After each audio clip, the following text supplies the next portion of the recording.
Good afternoon. Well, photography has taken me to well over 100 countries to work, but today I'd like to start out with the very first trip I made outside the United States. I was a very young photographer at National Geographic, and I was sent to the country of Namibia in southwestern Africa. It's big, it's a gorgeous desert country, and there were very few roads at the time. There still aren't many, very few towns. People were really scattered in tribal units in the country. And we went off in pursuit of a very remote nomadic tribe, the Himba people. It took a special vehicle. We went up the Skeleton Coast. It took about 3 days to go inland. And the first people I saw, the very first people we came upon, were 3 women and 2 kids. And they were down in a ravine. And as I walked toward them, they just sort of stared at this odd creature coming toward them. And in those days, the only way you could do an instant photograph was with a Polaroid camera. So I got out my Polaroid. They had no idea what I was doing. And I took their picture. They stood there nicely. I handed them the little square, and they still didn't know what I was giving them. But as their picture came up on the Polaroid, the women fell to the ground and started rolling around and laughing, and I could tell without us understanding a syllable of their language, they're going, "That's you!" "No, yeah, that's you, yeah." And I realized in an instant that none of these women had ever seen her own face before. They lived in absolute desert with no reflective surfaces, and their world was just so different from mine. And yet, I'm going to take you to meet them. You can see why they were a little scared of me. You must admit I kind of look like a bug. But what I love about this picture is, doesn't it look like 2 girlfriends just talking? And that's the way it felt. And I was about to begin a journey, the journey of my life, in understanding how extraordinary women are, and how even when we view them as victims, they are in fact heroes and survivors. And as we pantomimed, to speak to each other, the first thing they pantomimed to me was they would hold up a breast and point to their mouth. They were living in a terrible drought, and their first concern was, did I have some kind of magic to help them nurse their babies? Because they were worried about their nutrition. This is what women do. They lived in the most beautiful desert in the world. Unbelievable. But how would you like to try to find lunch for your kids, for yourself? And yet these women had knowledge and fortitude and creativity that they were finding enough water to actually offer me tea. They lived hand in hand with animals, and there was this amazing respect. And the one word I bet doesn't exist in their language is waste. Because when they made a kill, they used every cell of that animal for their survival and the survival of their families. I grew up with another amazing woman, my mom. And my mother certainly understood just the right amount of wrong. I'll give you an example. Mom was a suburban, Catholic, Midwestern nice girl. She was also born the day that Charles Lindbergh flew the Atlantic. She loved flight. She felt it was like her right to fly, growing up with that knowledge. And when she got college age, she went off to see if she could get a job as a flight attendant. And this was back in the good old Pan Am days when, you had to weigh in before each flight to make sure Well, Mom, like me, was blind as a bat and always wore glasses. And so she was rejected immediately and told that really girls who wear glasses, it's not personal, it's just a safety issue. Imagine in a crisis, the glasses would come off. And so my mother, in her wonderful way that women do of going around, became a pilot. And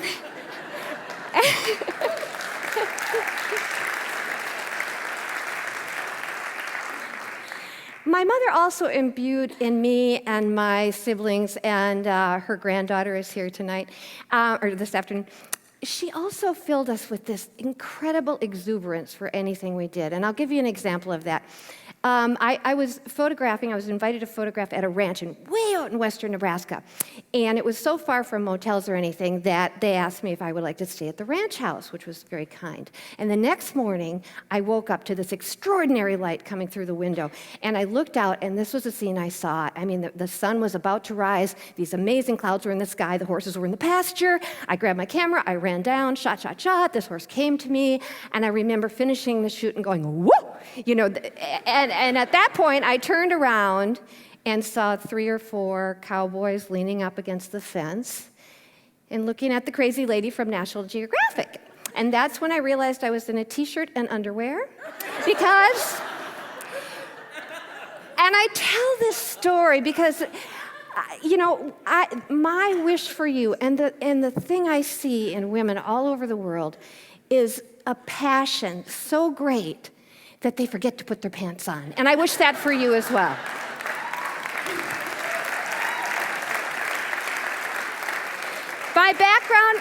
My background in the Midwest informed me for every culture that I have photographed since.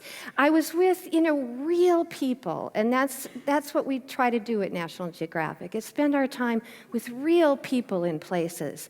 And I recognized, with tender fondness, that our culture is just as interesting as any culture on Earth. This is the graduating class of a high school in North Dakota. So my early days filled me with this warmth and understanding of regular people. And I also got to photograph wildlife. And my early experience with wildlife reminded me that we too are animals. And when you're photographing wildlife, you have to abide by their way of doing things, or they flee. And it helped me to understand, in photographing the human animal, the same rules should apply. When we travel, when we visit another culture, we should not be bringing judgment or preconceived notions or our agenda. We shouldn't be loud. We should respect the fact that we're a guest in their world. And that became something that helped me a lot. Eventually, I was blessed with first Lily, who was in 13 countries before she was born, and then Charlie, my son. And I took the kids with me as I traveled. I decided I would try that experiment.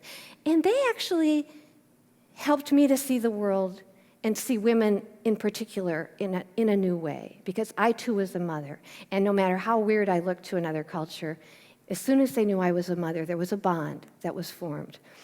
The kids and I traveled to every continent except Antarctica, and we saw amazing things. They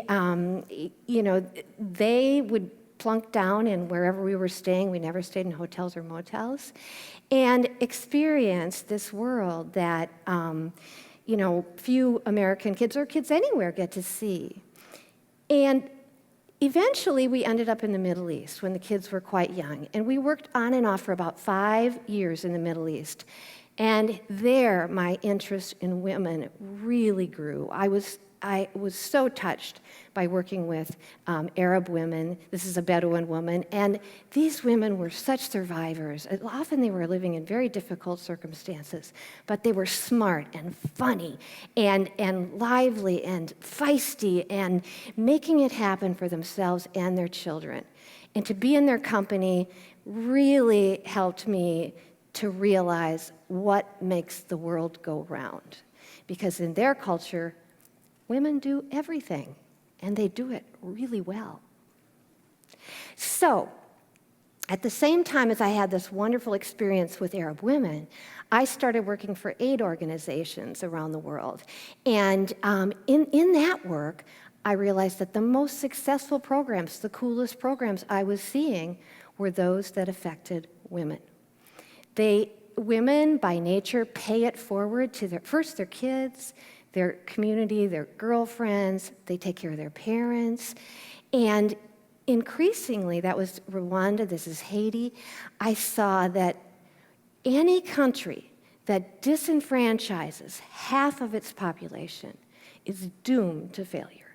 You cannot succeed when you make it impossible for half your population to contribute and thrive. And the programs that lift these women up are the best bang for anybody's buck.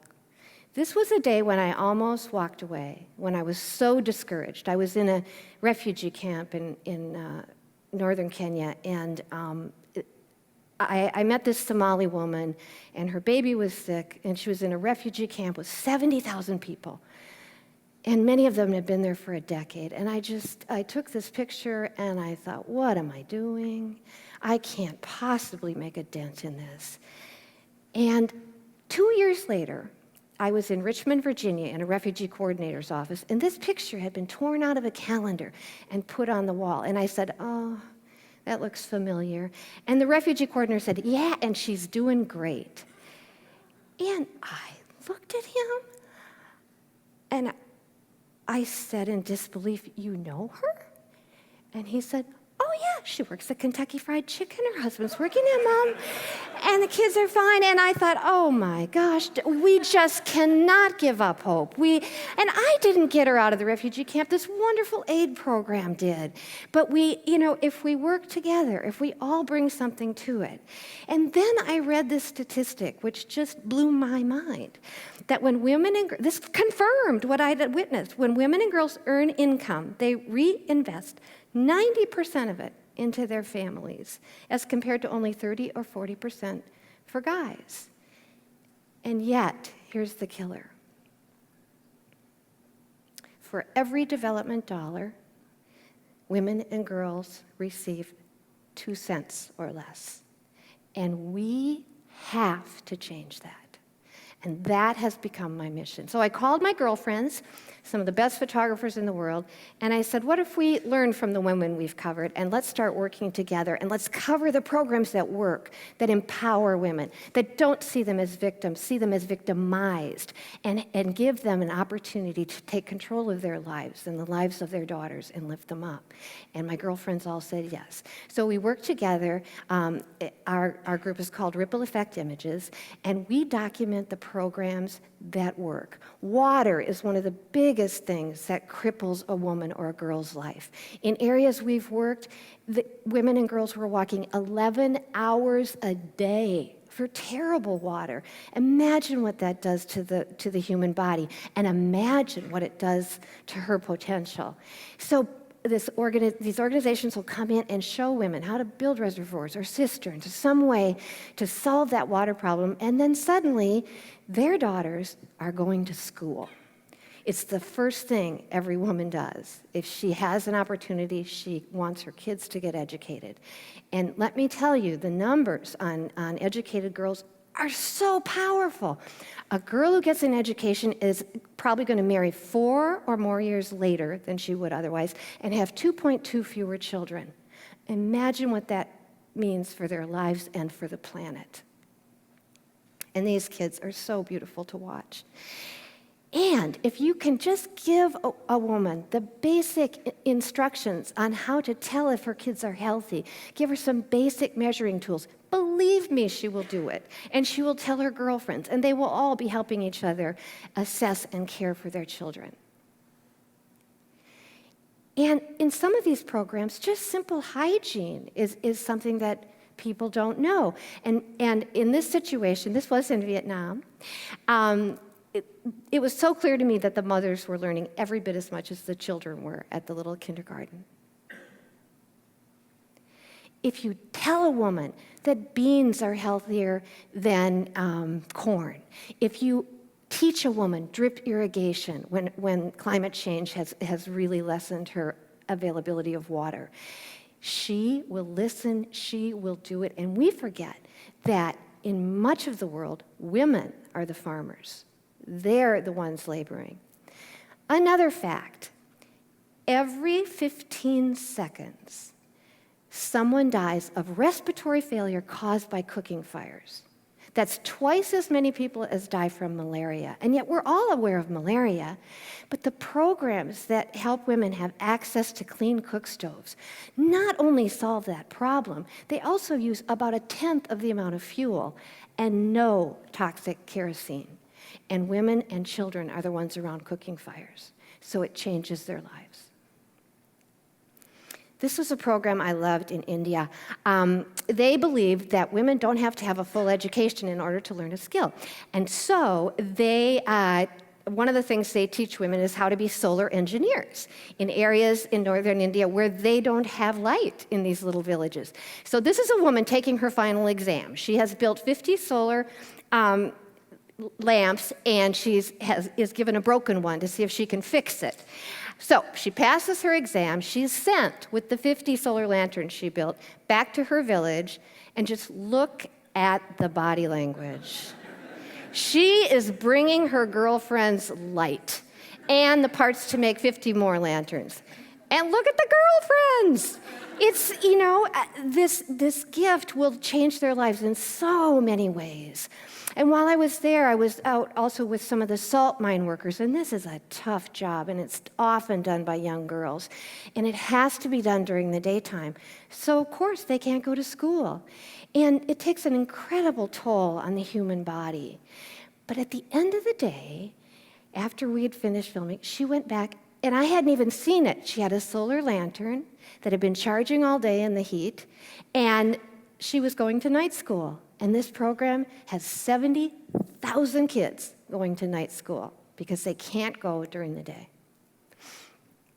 This woman, not a day of formal education, she was taught how to run a solar desalination plant for that community.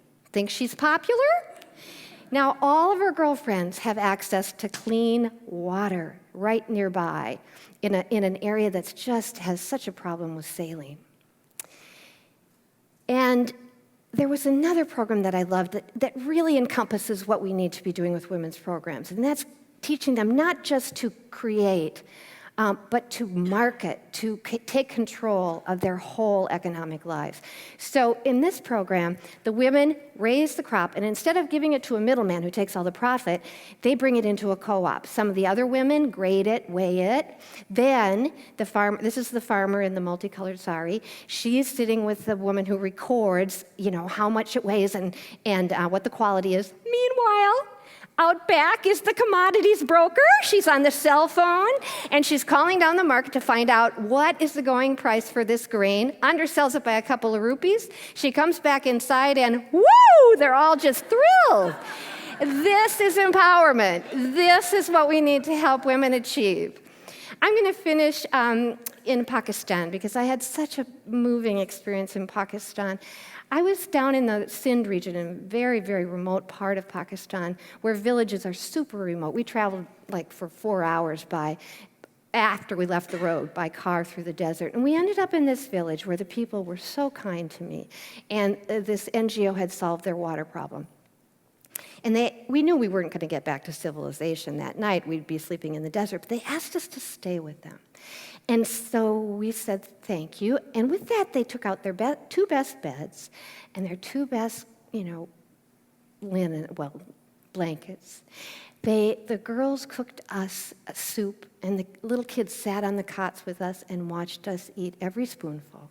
And then it was getting dark, and it was time to sleep. And they asked if we'd like music. And I said we would love music. And with that, 6 or 8 elderly men came in with handmade instruments and played until we fell asleep. And I've got to tell you, this is the miracle of the world. And the thing I am so grateful for, that people who have nothing give everything. And I have been the recipient of that, and believe me, they have never heard of National Geographic. I'm just a human being. I'm just another woman, and I am determined to give back to them. Thank you very much.